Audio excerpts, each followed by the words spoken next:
میں سایہ دار روحوں پر یقین نہیں رکھتا تھا جب تک ایک رات کچھ میرے پیچھے جنگل سے باہر نہ آ گیا۔ یہ واقعہ ان گھنے جنگلات میں پیش آیا جہاں کبھی چوک ٹاک قبیلے کے لوگ رہا کرتے تھے۔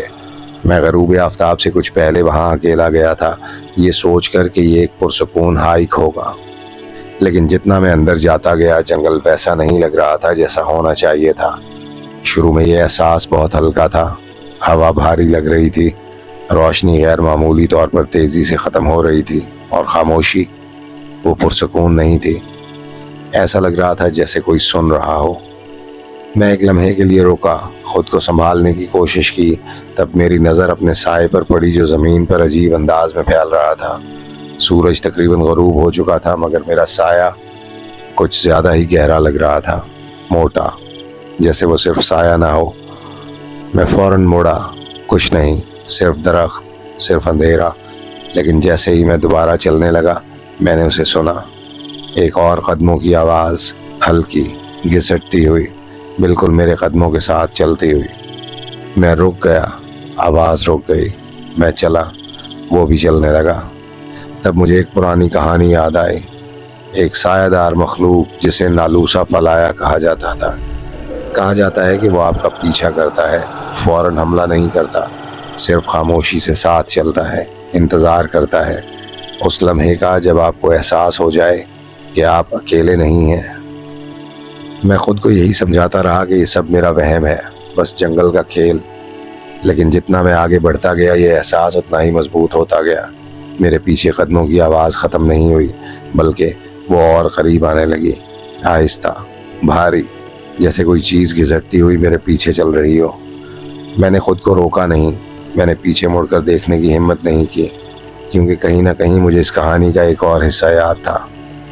چوک ٹاک کے لوگوں کے مطابق نالوسا فلایا خوف سے طاقت حاصل کرتا ہے، جیسے ہی آپ اس کی موجودگی کو تسلیم کرتے ہیں وہ اور مضبوط ہو جاتا ہے، اور اگر آپ اسے دیکھ لیں تو وہ آپ تک پہنچ سکتا ہے۔ میں یہ نہیں چاہتا تھا، اس لیے میں نے اپنی نظریں سامنے رکھیں، قدم بقدم آگے بڑھتا رہا۔ لیکن پھر کچھ بدل گیا، میرے سامنے زمین اچانک زیادہ سایہ نظر آنے لگی، زیادہ سیاہ۔ یہ عام اندھیرا نہیں تھا، نہ درختوں کا سایہ، یہ کچھ اور تھا۔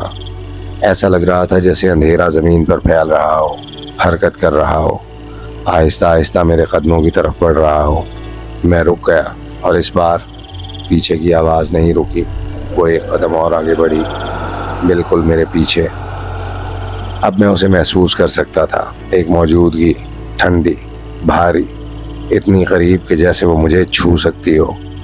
میرا سایہ میرے سامنے پھیل رہا تھا، لیکن اب وہ اکیلا نہیں تھا، اس کے اوپر ایک اور سایہ آ گیا تھا، لمبا، بگڑا ہوا۔ اس کی شکل کسی انسان جیسی نہیں تھی، اس کے بازو بہت لمبے تھے، اس کی ساخت عجیب تھی۔ اور پھر میں نے وہ چیز دیکھی جس نے میرے دل کی دھڑکن تیز کر دی، وہ دوسرا سایہ، کسی چیز سے جڑا ہوا نہیں تھا، نہ کوئی جسم، نہ کوئی شکل، صرف ایک زندہ اندھیرا جو میرے پیچھے کھڑا تھا، اور آہستہ آہستہ وہ میرے قریب جھکنے لگا۔ مجھے یاد نہیں کہ میں نے پیچھے مڑنے کا فیصلہ کب کیا، بس یہ خود بخود ہو گیا، آہستہ آہستہ، جیسے کوئی اور میرے جسم کو کنٹرول کر رہا ہو۔ میں نے اپنا سر موڑنا شروع کیا، اور جیسے ہی میں نے پیچھے دیکھا مجھے فوراً احساس ہوا کہ مجھے ایسا نہیں کرنا چاہیے تھا۔ وہاں کوئی چہرہ نہیں تھا، کوئی واضح شکل نہیں، صرف اندھیرا، ایسا گہرا اندھیرا جو رات سے بھی زیادہ سیاہ تھا، ایسی جگہ کھڑا جہاں کچھ بھی نہیں ہونا چاہیے تھا۔ وہ صرف سایہ نہیں تھا، وہ زندہ تھا۔ اس کی شکل مسلسل بدل رہی تھی، جیسے دھواں کسی انسانی شکل میں ڈھلنے کی کوشش کر رہا ہو مگر ناکام ہو رہا ہو۔ اس کے بازو غیر فطری طور پر لمبے تھے، تقریباً زمین کو چھو رہے تھے، اور اس کا سر ہلکا سا جھکا ہوا تھا، جیسے وہ مجھے غور سے دیکھ رہا ہو۔ میرے ارد گرد کی فضا بھاری ہو گئی تھی، جیسے کچھ میرے سینے پر دباؤ ڈال رہا ہو اور سانس لینا مشکل ہو گیا ہو۔ پھر وہ حرکت میں آیا، نہ چل کر، نہ قدم اٹھا کر، وہ بس پھسلتا ہوا آگے بڑھا، اور اچانک وہ میرے بہت قریب تھا۔ میں نے بھاگنے کی کوشش کی، لیکن میرے قدم حرکت نہیں کر رہے تھے، ایسا لگ رہا تھا جیسے اندھیرا خود مجھے پکڑے ہوئے ہو۔ تب میں نے اسے محسوس کیا، ایک ٹھنڈی سی کیفیت جو میری پشت پر پھیل رہی تھی، جیسے کوئی چیز میرے سائے کے ذریعے مجھے چھو رہی ہو، کھینچ رہی ہو، صرف جسمانی طور پر نہیں بلکہ اس سے بھی گہرے طریقے سے، جیسے وہ مجھ سے کچھ نکالنے کی کوشش کر رہی ہو، میرا خوف، میری توانائی، میری ذات۔ مجھے وہ انتباہ دیر سے یاد آیا۔ نلوسا فلایا صرف پیچھا نہیں کرتا، وہ انتظار کرتا ہے، آپ کو کمزور کرتا ہے، اور جب آپ اسے دیکھ لیتے ہیں تب وہ آپ کو لے جاتا ہے۔ میں نے پوری طاقت سے خود کو آگے دھکیلا اور اس اندیکھے گرفت سے نکل کر جنگل میں دوڑ پڑا۔ شاخیں میرے بازوؤں کو زخمی کرتی رہی، زمین میرے قدموں کے نیچے پھسل رہی تھی۔ میں رکا نہیں، میں نے دوبارہ پیچھے نہیں دیکھا۔